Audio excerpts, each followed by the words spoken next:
Hello everyone, welcome back to another video. Today we'll be taking a look at this 2002 Saab 9.3 SE 5-door. I'm currently the owner of this vehicle, but it will be up for sale very soon, if not sold already by the time this video goes up.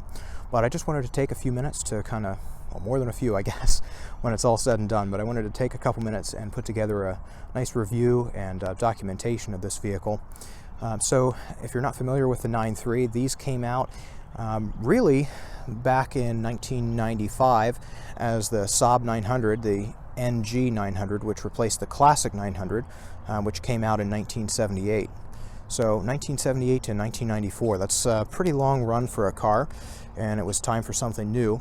And of course, the one change that happened during that time frame was GM took 50% ownership of the company. So of Saab, really. So basically this car at the time did have some influence of GM when it was still the NG 900.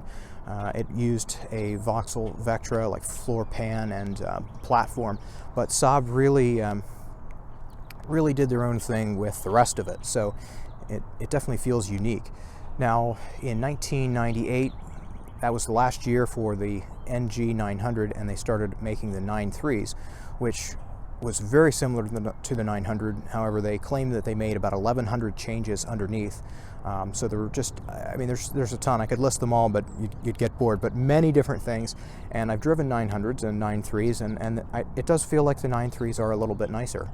So, you know, in some ways, there's, you know, that's very debatable, and I don't get into that so much here, but it does feel at least different. Let's put it that way. So that was 1999, and then in 2000 or 2001, I can never remember, they switched to Trionic 7 engine management from Trionic 5. Nobody cares about that right now, not for this video, but that was one change that happened. And then in 2002, they made, it was the last year for this body style, and then they switched to the new generation 900, or I'm sorry, new generation 9.3. However, in 1999 or 2000, GM took the other 50% ownership in the company. So the new generation 9.3 was that was very heavily GM influenced, and Saab had a little bit less of a say in that. So this is a weird car because it's not a classic Saab, you know. And there's, to me, I've talked about it before, and someday I'll make a video, but to me, I see 4 stages of Saab. You know, you have the 2-digit cars, and then you have the 900 and the 9000. And the original ones, and then you have the 9.5s and the 9.3s after that. That's phase 3, and phase 4 is, well, that's later on. But again, so this is kind of a weird car because it's based on Saab's, you know, original design. However, it does share some GM underpinnings, but it's not fully GM. So it's kind of, in a way, a perfect marriage of both, in my opinion, because it's still enough of a Saab to be quirky and different and unique, but it does share some parts, and it's, in my opinion, a little bit more serviceable. Not so much reliable, but it's just more serviceable at this point in time. So I favor it for that reason. But anyway, this one is an SE trim. They also had just a base trim, so you'll get some upgrades with that. You get the nice badges here on the side, and also the turn signal indicators would be amber in the other cars. You also got nice painted mirror covers, and also valances down below, and a painted front lip on the bumper, which is really nice. All cars did come with glass headlamps, which is really awesome, and wiper blades. And a lot of this design, you know, was the same back to 1994. So even though this body style was really only made a few years, there's still a ton of parts out there that cross right over. So you do have fog lamps down below and a nice lip spoiler. You'll notice this is definitely, you know right away this is an 02 car if you know what you're looking at, because it doesn't say Scania, so it's just the regular Saab badge that they used for the last 15 years or so, 10-15 years. This one does have 16-inch alloy wheels, which is really awesome. 5 spokes, which I like. They also had the 3-spoke Delta wheels, which I'm also kind of a fan of. Again, painted mirror cover on this side. They did not have painted door handles. That was not a thing until many years later. So that's very strange that they offered that, which is kind of odd, but I guess it kind of matches the trim around the windows, the matte trim around the windows and around the belt line. So this is what they called their Combi Coupe design. So it is a hatchback, but if you look at it, I mean, it could have definitely been a lot longer. They could have made a station wagon out of this car if they'd wanted to. So if you look at many newer cars, they the back of the car ends not too much past the rear wheel, and the back of the cars are very flat, and it does in some ways look a little bit larger and less odd than this car. I've grown to love this, so I honestly at this point I can't even comment, but because I just think it looks awesome. But I know this isn't a lot of people's style, and this is quite unattractive possibly by today's standards to many. But this design did have some major benefits. Now this is a 4-door car, but they also offered it as a coupe and also a convertible, and we'll talk about that more later. But the point of it is that this lift back here is just absolutely huge. So this whole thing goes up. Okay, and anybody that's familiar with the classic 900 hatchbacks that came before, this will be a very familiar sight. It's just a massive, huge opening. And I will demonstrate it then, but the seat on the passenger side folds down. There's a pass-through, and then the whole seat folds down. So you can just put a ton of stuff in this car. Of course, we have the this handle right here, which is familiar to anybody with Saabs. They use those in a lot of cars for about 40 years, so it's funny how some of the stuff just stuck around. So they did change a few things with the 900, between the 900 and the 9.3 in terms of styling. Bumpers definitely changed, some interior trim and things, but one of them was the back. They kind of cleaned up the tailgate, in my opinion, a little bit there. Again, nice new badges back here. You'll notice that's not coming apart at all. This wing is definitely functional, and it is supposed to be like a matte finish like that, but that's kind of one of the other cool parts of this car. And it does stick out pretty far, and it's pretty dramatic, just like this wiper blade here, which is something else. I mean, they just they just slapped it on there. There's no attempt to hide it. You know, so many parts of this car were designed not so much for style, but just to have a function, and that wiper blade is definitely one of those things. Also, the lights are a little bit different between the 900 and the 9.3, but nothing major there. Nice exhaust tip down below, and you know, just nice clean painted bumper. And I also like how, you know, this one of the Saab looks is to have the bumper be very flat and come out around the back, you know, just right to the edge. And in later cars and in many other cars, you'll see kind of where the bumper will almost flare out, and then it'll be cut down like a curb around the trunk lid. And you know, there were other European cars at the time that did that, but I think Saab really held on to that for a long time. And yeah, it's very interesting. It's kind of like, and the classic 900s really were a lot like a chrome bumper on a big American car from the 60s or 70s, but it was just, of course, that self-healing rubber. Nice locking gas cap here, which is nice. We do have OnStar, this is a new style antenna, but this one works. We also have a new antenna in this car as well. And I'm going to go around to the other side just to kind of go over the rest of it. So starting in the back seat here, the SE's also got chrome door handle trim, and also these nice leather inserts on the doors. And also there's this nice embossed turbo badge on the seats. Now this is again an 02, and this leather is in really nice shape, and indeed the rest of the car is too. But this leather is just really impressive, because a lot of times that gets baked, you know, in the last 2 decades. But this is pretty nice. All right, so rear seat options. Now, first of all, you have a nice big parcel shelf up here, which is also functional, I'm sure. You have this latch right here. This is difficult to do with one hand, but release that, and you have a 40% slide through. Unfortunately, looks like I missed a little bit cleaning this car, but it's been driven a little bit. Now you'll notice there are no headrests here. This car came without any, and I have yet to find them, but I'm sure they'll pop up at some point. All right, nice soft armrest here that pops out, and you indeed have this pass-through back here as well. So that's kind of cool. And that folds up.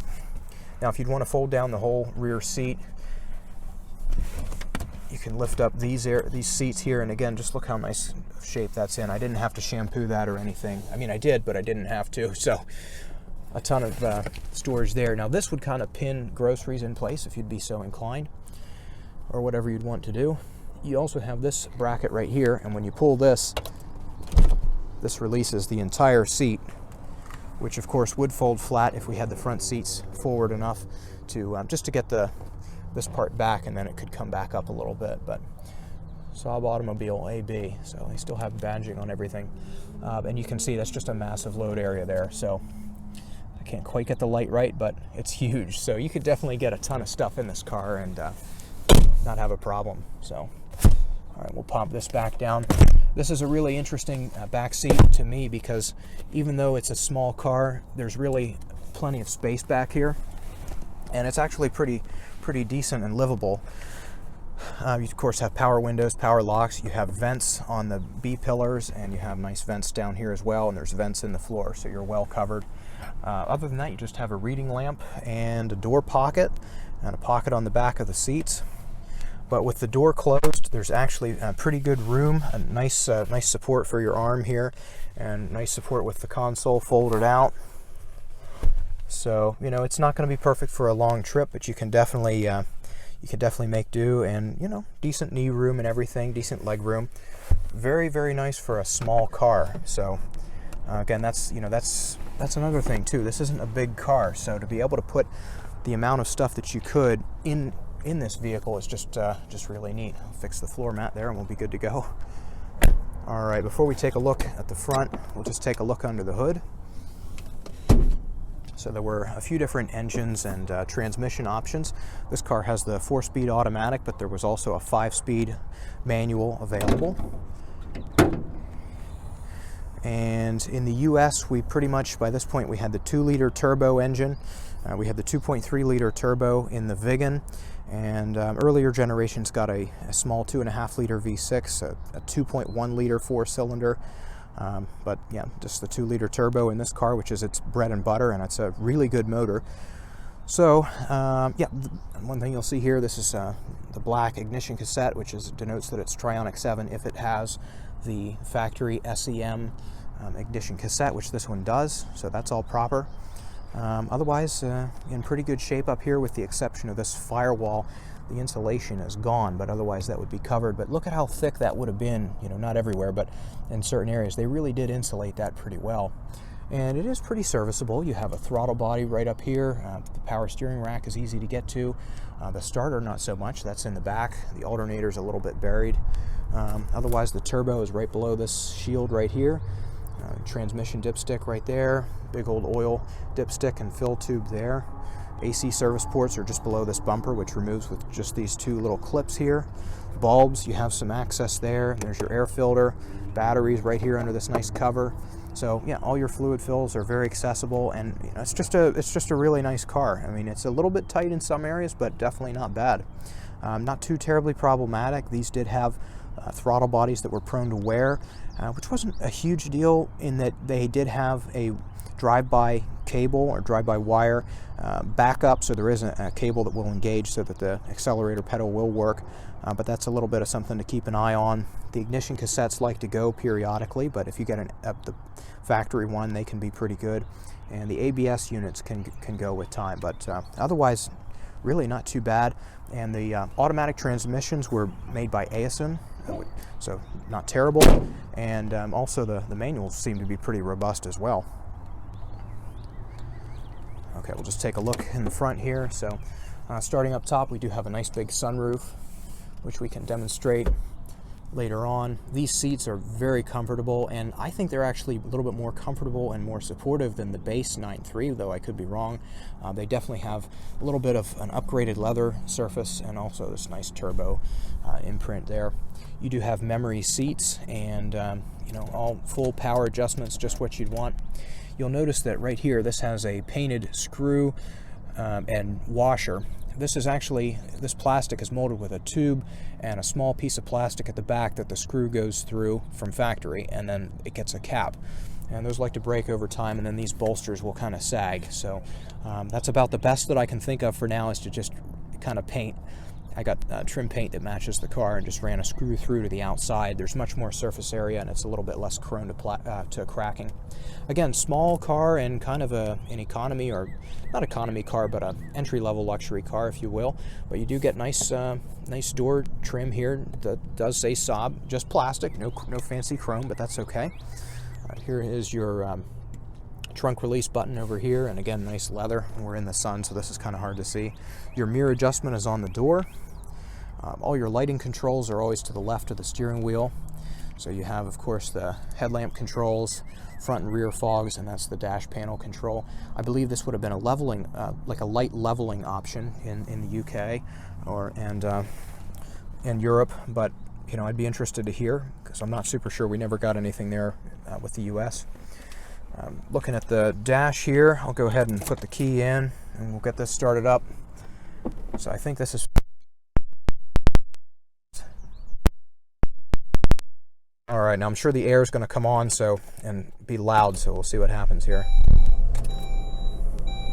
All right, yep, there it goes. All right, so I'll turn that down. Actually, we'll start here with the console. So you have this little cup holder that lifts up, and you get a little cup holder in the back and a coin sorter inside. And the only other cup holder would be right up here. So really not much for cup holders, but that's a Saab for you. Also, we have the window switches down here, automatic down in the front, but not in the back. There's your window lock, there's your lock and unlock button, and then this button here that says roof, this actually runs the sunroof, and in convertibles that would run the convertible roof. Now they did offer these cars also as a convertible, which I have a separate review on. They do drive a little bit different, but we'll get into that in the test drive. But otherwise, you know, as far as functionality, they are pretty much the same. Okay, moving forward, another Saab staple. We have the key in the console here, and you do have lock, unlock, and the trunk release button, and there is an alarm button built in, but that's a secret. Here's the shifter for your 4-speed automatic, and believe it or not, you do actually have a sport mode, which does change its driving habits. You also have a winter mode, which starts you off in 3rd gear to avoid any slippage.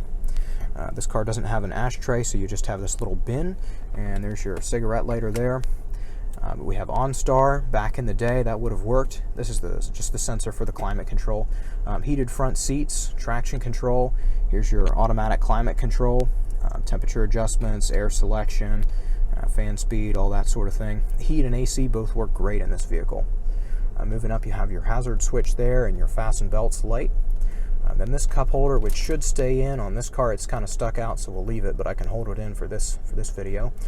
So you have this night panel button here, which will kill the display and also the gauges, which is a little bit more dramatic when you're driving and they're displaying a little bit more. But in case you want a little bit less distraction at night, this will just light up the speedometer for you, and it'll kill the automatic climate control and the SID, which is kind of wild because so many cars now have the ambient lighting, which is also cool, but this kind of went the other way. So very, very different. And then you can go through your menu here. So these buttons control each side of those displays. So there's your distance to empty, fuel economy, average speed, outdoor temperature and date and such. And then you can set here some different, this one will give you an alert if you go over the speed limit, and it can also set off an alarm if you want to, like if you're sleeping in the car and want it to wake you up at a certain time or something like that. And then this is your clock adjustment, and this light here, not this one's different, but this light here will let you know if there's a CD in the drive. Otherwise, you have just a single CD drive here, and I believe there was an optional 6-disc changer, but this doesn't have that. And then you have AM, FM, and weather band. There's also a mute button on here as well, and the tuner options are here. This car also has all new speakers, by the way. So when you go ahead and you hit that, up comes the power antenna, which we'll actually get out and take a look at here. So yeah, another staple of a 90s car is the power antenna, at least to me anyways, and yeah, that's awesome. And that's new on this one, so whoever gets it, that should stay working for a good long time. Moving across the dash, one thing that you'll notice is this is real wood. It's awesome. That's such a cool feature of these cars, and yeah, it definitely looks nice. Being wood and also being 20 years old, it's not necessarily going to be in this shape forever. So if you do have this car, it might not be a bad idea to keep it covered and also keep some UV protectant on there as well. Now this steering wheel also upgraded for the SE. You get perforated leather here, and it's entirely leather wrapped, which is nice. Audio controls on the steering wheel, volume controls over here. On this left side, of course, you have your turn signals and also your cruise control, which is the world's most, in my opinion, most interesting cruise control settings that you kind of have to either know how to use or fiddle with, especially if the hieroglyphics are worn off. This one is pretty good, but they're not all that way. On this side, you have your wiper controls, which you can dial in exactly what you want for how intermittent each wiper blade runs, and then you also have your wiper switch for on the back. I always thought these cars had a pretty decent horn too. You know, not too high pitched, which is kind of cool. In the gauges here, we can see that we have 142,487 miles on this car. So not incredibly high, but also not low, and look at the condition. So that's pretty awesome. It's held up this long. It'll hold up a good long time for somebody else, as long as you're willing to, you know, take care of it and put in a little bit of care. I also like the speedometer here, how the higher speeds are kind of grouped together. And then you also do have a boost gauge here on the right-hand side, which is very nice. Just a basic mirror up here. Basic visors with blackout on the back. So nice lights overhead, individual lighting here, and yeah, pretty basic other than that. So that's about it, unless I can think of anything else. Otherwise, we'll take this out and give it a drive. All right, so we'll take the 9.3 out for a spin. Now, I just want to mention that, you know, this is such an interesting car, not in any one way, but just the whole package is so different. And, you know, this whole ownership experience of this car and driving these cars is somewhat bittersweet, because, you know, this car is younger than me, and it's, you know, you saw it in the tour. It's not a bad car, but it's a little outmoded by today's standards, and a lot of the things that this has that people cared about back in the day are kind of bygone things, and a lot of cars today have many newer features that new buyers are looking for that this car lacks. So it's just a totally different vehicle, and you know, a lot of people say, oh, I feel old, it makes me feel old. I don't feel old, but it's just a little bit sad, depressing in a way, that this is it's just gone. There really, in my opinion, will never be a vehicle that is as different as this vehicle was at the time. And again, I'm not saying that it's an amazing vehicle and more should have sold and this and that. That's fine. I'm just saying the uniqueness that existed, or must have existed at the time when these came out, is just gone. It's a bygone era. So it's kind of sad, because there's a lot of awesome cars out there, and many of them are way better than this car was at the time, and many cars then were. But it is kind of crazy to drive cars from my childhood that I had admired and still love, but you kind of have to pull yourself back from that just because of the time. So, you know, it is what it is. I have one. I'm going to drive it a long time, but I'm probably also going to have to find something a little newer for daily driving as well. But that's just my personal comment. All right, so driving the 9.3, one of the first things that you'll notice driving this is that it's really not very slow. It's actually kind of quick. That's greatly aided by the fact that it's not a super heavy car, but it does feel really nice underfoot. I should note that the SEs also got a little bit more horsepower, about 20 more horsepower, at least with the manuals. I think the automatics were just a skosh less, but not enough to really make a difference. And this 4-speed automatic, while it is dated and it's a little bit clunky by today's standards, you know, you can definitely feel it shifting gears. It is actually pretty smooth and pretty responsive and decently powerful, and popping it into sport mode really changes everything there too. So it is impressively different, and of course winter mode definitely a difference there. But it's pretty quick, it's pretty responsive, it's quick to downshift, and you get a lot of really nice power out of it at that point. Now the brake pads on this car, I think, are not of the highest quality, because they put off a lot of dust, and they're also a little squeaky. But I've driven 9.3s before, and I know that the braking is definitely adequate. It'll definitely slow you down in a hurry, and unfortunately this model is going to take you just a little bit more time. It's also pretty quiet on the road. There's a little bit of road noise coming up, but really not so much from the sides, and you don't really hear much of anything from the sunroof either, which is nice. You feel really good about how they've managed the airflow, but again, that's Saab and just the way that they do things. This is a very aerodynamic car. The ride is, you know, it's decent. These vehicles have a different strut assembly than you see on a lot of cars, and it's very expensive, and these cars also are not worth a ton. So I think for that reason, they just really, nobody changes them out, because it can easily total out the car really just in the cost of the repair. So the ride is fine, but it's definitely not super soft or super super stiff either. It handles well, but you're not going to feel every bump in the road. Steering is actually really responsive and really nice and smooth. The car corners well and handles really well, and you can definitely pop it into sport mode and really enjoy some nice driving with it. And then, you know, you can also just pop it back into drive and have a really nice, comfortable highway cruise. So it's very nice there. Also, I mean, fuel economy wise, it's 23.5 right now is my average, which is really nice for what it is. These cars are different in that, you know, a turbocharged car now, they might tout it as a performance car, but they also will tout its efficiency and the efficiency that it has over a car with a larger displacement engine. And Saab didn't really do that so much. That's just what they did, and they went with it, and it was what it was. So this car isn't an economy car, it's also not a performance car, but it does have aspects of those of both.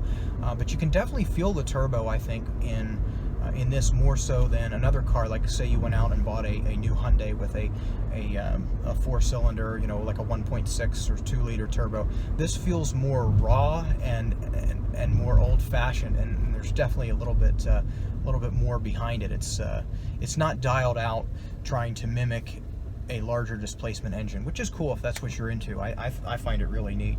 Otherwise, everything falls right to hand. The climate control works really well. The stereo is nice. This car has 6 speakers. The bass only got 4, by the way, and that's another difference. This sounds really good. These speakers have all been redone, so, you know, at this point you're going to want to get new ones in there. AC and heat both work really well. Saab's, to me, you know, the AC got better during the GM years when they started using GM compressors and AC parts. I don't know, maybe it's up here, but that's just the way I've always seen it. This car actually does have really cold AC, though. The fan's on the lowest speed, and I have it set to 68, and I do believe it's 68 in here. And it's not super hot out today, but it's definitely doing the job. Otherwise, you know, the gauges, every readout that you need is right there, easy to see. Everything falls right to hand. It's a very pretty, nice interior to be in, and you can definitely put a couple more people in here and still ride around in comfort. Visibility is really good. You know, out the back you can see everything you need to see. You have a massive window back there, and a really short dash, and you actually have a higher driving position in this than I was expecting. So you have just great visibility all around, and of course you kind of have that Saab wraparound windshield that they were famous for. So good visibility as well.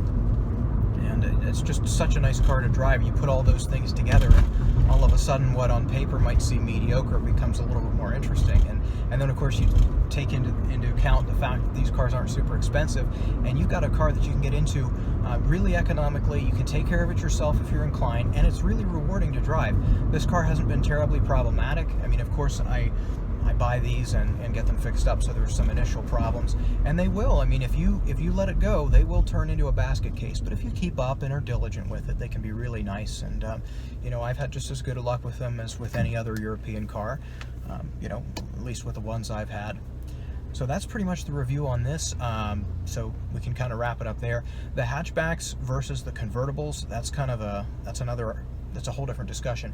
But I have a 9.3 convertible. I'm sure everybody who watches this channel knows that, but that's just a base manual, no frills car, and I personally love it. I'm very biased. I think it's a great car, but this really takes it a step above. It's so much stiffer. It's got just enough more power. It feels a lot nicer. You know, it's central PA, and it's warm out now, and it's 70 degrees out today, and I would really love to have the convertible. So today I'm kind of biased towards the convertible, but back in December this definitely seemed like the way to go. So, you know, that's definitely an option. I would say if you're a convertible person, by all means get the convertible, but if you're not, stay away from it, because it's not going to be like the sedan. There's definitely a lot more scuttle shake, which this car essentially doesn't have. And you know, the SEs, it's not that much more money, and you do get quite a bit more features, which I think is really nice too. And there's small things too, like just having the automatic climate control and not having that manual climate control with that weird shaped drive shaft looking plastic rod that goes into the vent diverter and all the nerdy stuff that we're not going to get into. There's just simple, small things that really do make this a little bit nicer. So that's pretty much it. I'll wrap it up there. Thank you very much for watching. Hope this kind of explains what's so different, neat, interesting, whatever, about the 9.3 hatchback. And yeah, many more videos to come, so thank you for watching. one final thought that I did have is, this car being so different in so many ways than other cars, but like I said before, not necessarily better in any one way, just different. This car fits everywhere and nowhere. You drive something like this, and you can do anything. It's a upscale car that's black, that looks really nice. It's appropriate at a formal event. You can also fill it full of mulch and home improvement supplies, and it's willing to do that as well. You can, like I said, drive it down the highway with a bunch of people. You can also go off for a drive in the country and really run it through around some twisty turns and enjoy it. And there's no huge stereotype with Saab. I mean, you can be old or young, male, female, whatever you want, whoever you want to be, in any profession, at any age, any stage of life, and you're right at home with these cars. And that's just so interesting. So many cars have a stereotype, and people that buy them, then they kind of turn into that. At least that's kind of what I've seen. But this definitely, it just feels so different. And I know that the word unique is just so overused with Saabs, but this really does feel different. It just doesn't feel like anything else, especially at this point in time. It's just such a unique car. It's just, I don't know. I'm at a loss for words to describe how truly different this does feel than so many cars today, and also at the time that I've driven and compared, and frankly, I've enjoyed those too. But this to me is just such a treat. It's been awesome to own.